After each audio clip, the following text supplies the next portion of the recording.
প্রতিদিন একটু একটু করে চেষ্টা করি আবৃত্তি করার।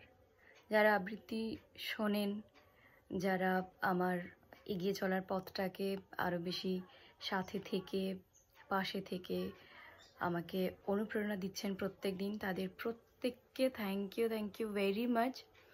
তারা এই ইমেন্সলি সাপোর্টটা আমাকে করছেন, আমার খুব ভালো লাগছে।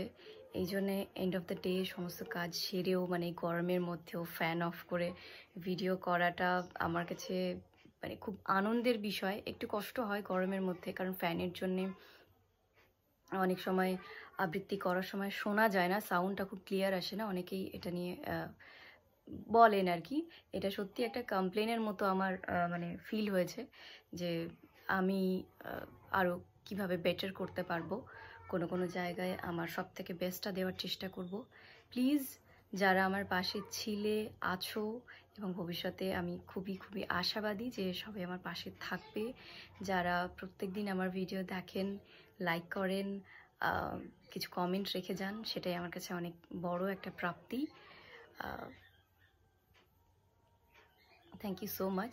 আপনারা এইভাবে পাশে থাকুন। এগিয়ে যাওয়ার এই যে মনোবলটা পাচ্ছি, এটা অনেক বড়। ভবিষ্যতে কোথায় পৌঁছতে পারবো সেটা জানি না, কিন্তু এই যে জার্নিটা, এইটাকে আমি খুব এনজয় করছি। আর নিয়ার ফিউচারে আরও বেশি করে যেন নিজের বেস্টটা দিতে পারি। ওকে, তো শরণজিৎ চক্রবর্তীর একটা খুব বিখ্যাত কবিতা বাবুই, যেটা আমার স্পেশালি খুব পছন্দ, সেইটা এখন পাঠ করে শোনাই। দূরে দূরে টিলা আর মাঝখানে এক মুঠো তুমি, যেন ভোরবেলা। আমি ডাক হরকরা হতে গিয়ে কি করে যে তোমার কাছে পৌঁছে গেলাম ভাবি। ট্রেনে উঠলেই কি তোমার জানলার ধারে বসতে ইচ্ছে করে? মালাই বরফ দেখলেই জল তেষ্টা পায়? তোমার হাতের মধ্যে কি বেঁচে ওঠে বাবুই পাখি?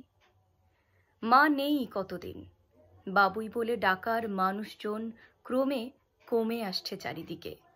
তাঁতকল লক আউট, ভাঙা কারখানায় তক্ষক ডাকছে শুধু। সবাই কোথায় যেন চলে যাবে বলে সুটকেস গোছাচ্ছে। তবু তোমায় বলছি শোনো, শুধু চলেই যেও না, মাঝে মাঝে ফিরে আসার কথাও বলো। মিথ্যে হলেও একটু না হয় বলো, কেমন?